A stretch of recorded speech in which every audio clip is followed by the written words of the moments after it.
Hey everyone, welcome back to my channel, Down and Dirty. I'm here with my amazing friend Tia today. She knows about all things plants. She's lived in Hawaii, she's worked at the University of Florida in research and extension.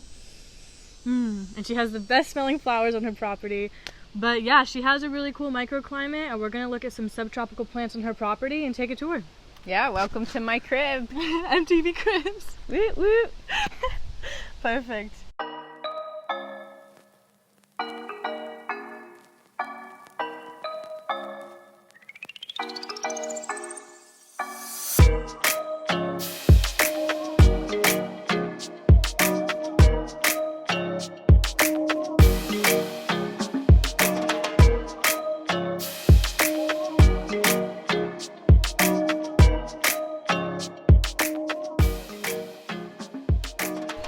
Alright, welcome to my garden. This is one of my favorite parts here. This is perennial peanut, and it's a ground cover that grows great in Florida. It gets these little yellow flowers, and it doesn't have actual peanuts, but you can eat the yellow flowers, so that's kind of cool. What do they taste like?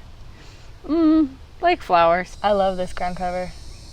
I feel like it's a good alternative to grass if you're having trouble or something. But it likes kind of shady and moist a little bit. Yeah. It does die back in the winter, but turns a little bit brown. So this is a type of ginger here. This is galangal, or Thai ginger. And this one you eat the root, edible roots. So this isn't the common one you buy in the store, but it's another type that is used in cooking. That one's pretty good.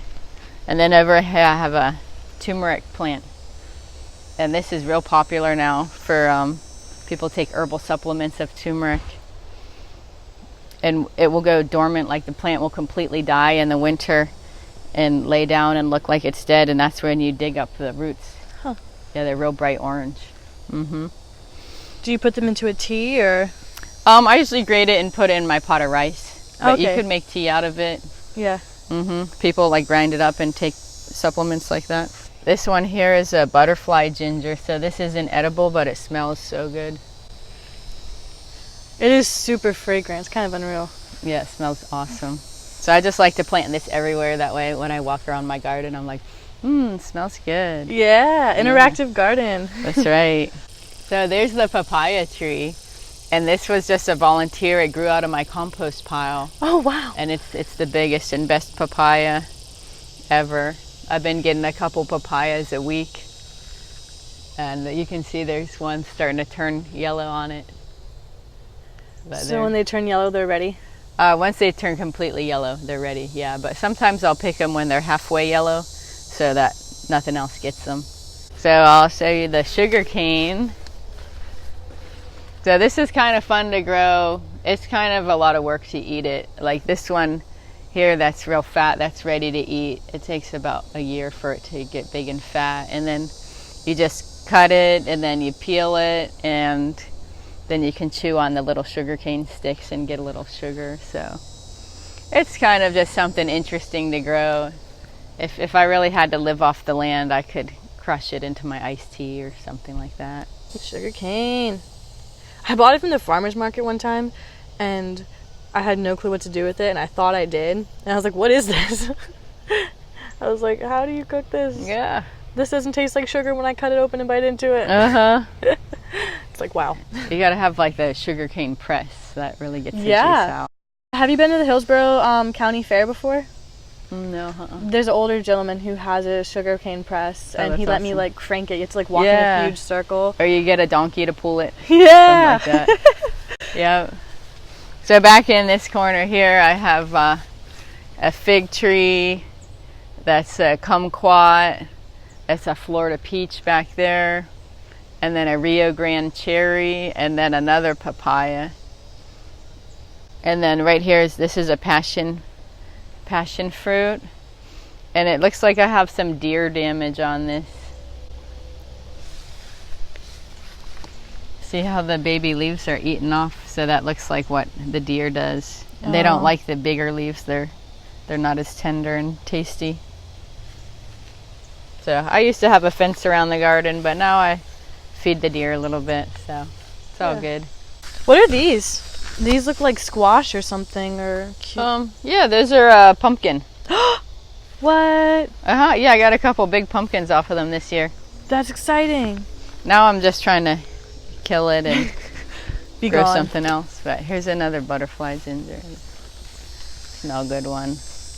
Could you squeeze these cones?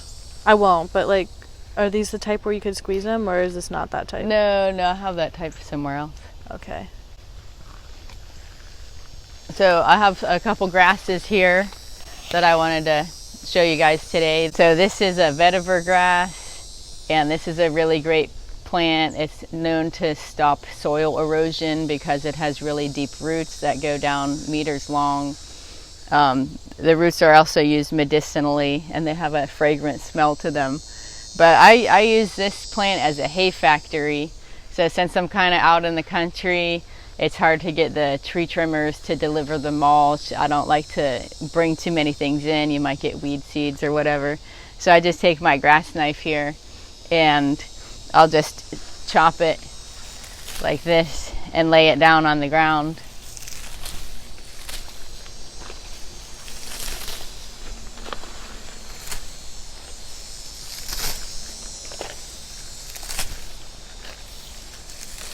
Just give it a little haircut. So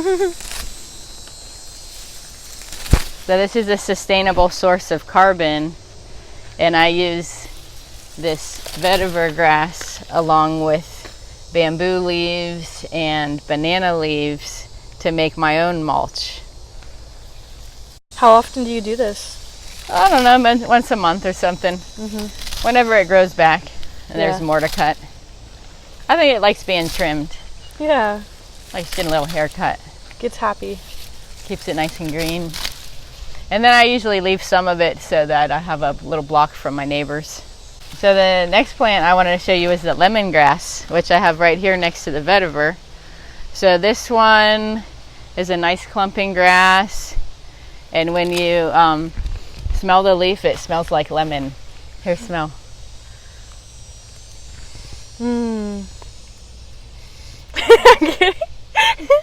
It smells great. Yeah, So you just like take a couple leaves and like I just wrap it up in a little bundle and put it in a teapot. Boil it for like 5 minutes and you got a nice little lemongrass tea. And this is easy for people to grow at home if they wanted just a little tea making plant? Yeah, super easy. This is one of the plants that survived me moving to Hawaii for 5 years. Oh wow, jeez. So. And he's just still hanging out. That's right. Waiting for you to come home and make tea out of him. Yeah, so next we'll check out the bananas. Yeah.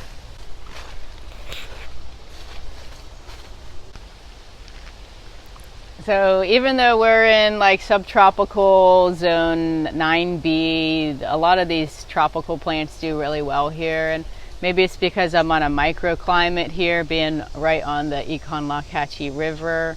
Maybe it helps to keep it a little bit warmer. I also have a lot of overstory trees to help make a little warm nest down here, protect them from the frost. So I've had these bananas here for over 10 years. I probably have like 10 bunches of bananas, and like you saw, the papaya and also pineapple does well here, except the animals love to eat the pineapples. But we'll get a little up close to the bananas so you can see. I have two different types of bananas. This one is the ice cream banana, and I got a little pup of this plant from my friend Hyrie Lawrence. And these get a little bit more boxy, and then they're really like sweet and creamy when you eat them. And you wait till they're nice and yellow and ripe, or you can fry them up when they're green, when they're big and green. Do you know why they're called ice cream bananas? I think just because the creamy texture. Ah. They're extra creamy. Extra creamy bananas.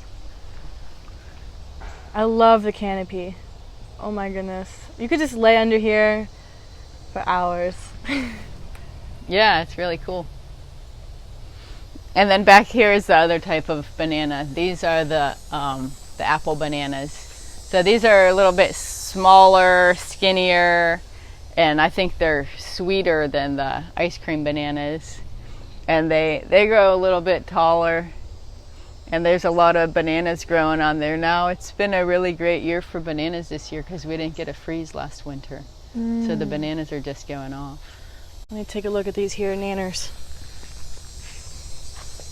So what's that thing at the very end? That's the banana flower. Oh wow. So the bananas at the top, that's the female part, and then the flower now that the bee is going after, that's the male flowers. So like in the last one you saw, I cut that off because the male part, like we don't need that. So you can cut it off and it will put more energy into the banana fruits themselves. Yeah. But it looks kind of cool and the insects like it.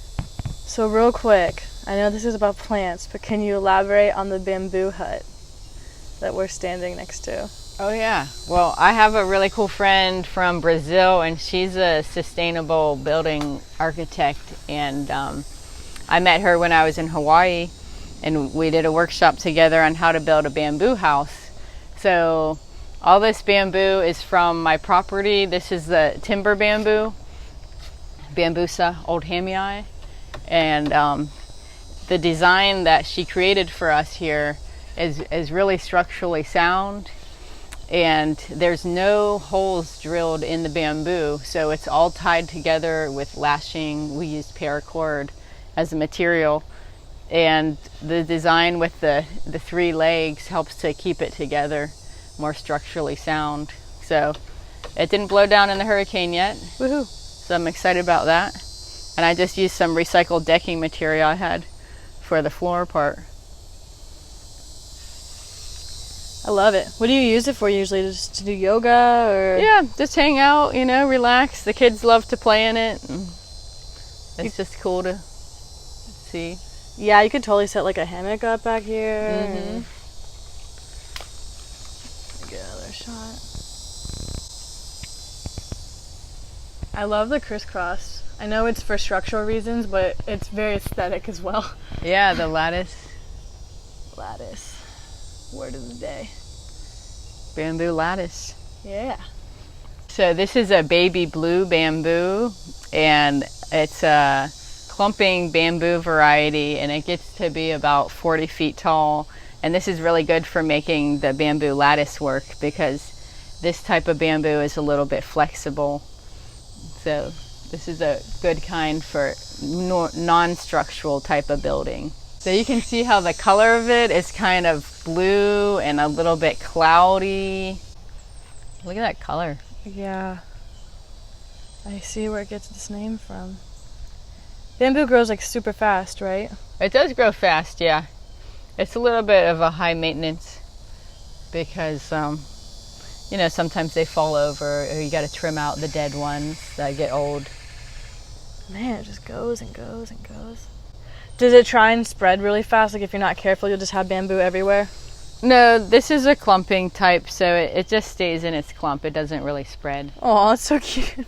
It stays in its clump. It knows its place. Yep, that's right. Kind of hangs out. Well, let's check out the gingers over here. Okay.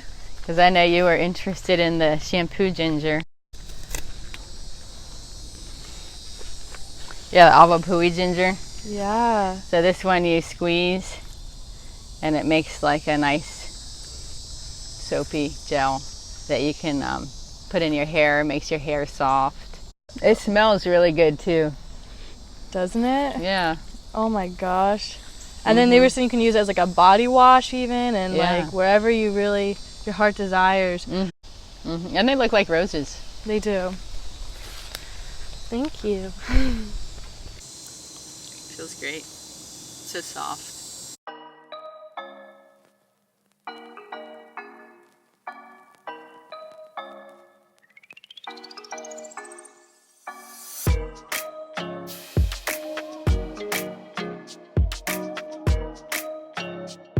Alright, so thanks for checking out my crib. And you got to see some of the bananas and papayas, pineapple, sugar cane, turmeric, ginger. I have a lot of other cool plants, but there's just not time to show everything to you today. So Maybe next time, Evangeline. Yeah, there's definitely a lot, and there will be a next time. I can guarantee that. And also check out our canoe trail. What was it called again? The canoe trail building. Canoe trail building video. We're gonna get out there with our muck boots, down and dirty in the water. It's gonna be interesting. We went out there last night a little bit, and I'm super stoked for you guys to see the process. We're gonna use machetes. It's gonna be awesome. Yeah, the back 40 of the property. Back 40. But yeah, and also if you guys want new uploads every Friday, I really suggest for you to subscribe and like this video, and also check out my podcast Plants and Stuff. New uploads every Wednesday. Yeah, so until next time, guys, and thank you so much for checking us out. Okay, thank you. Aloha. Let me see that knife. That looks like a raptor claw. Do you want to say anything too for the ending? I don't want to like... What are you supposed to say for outro?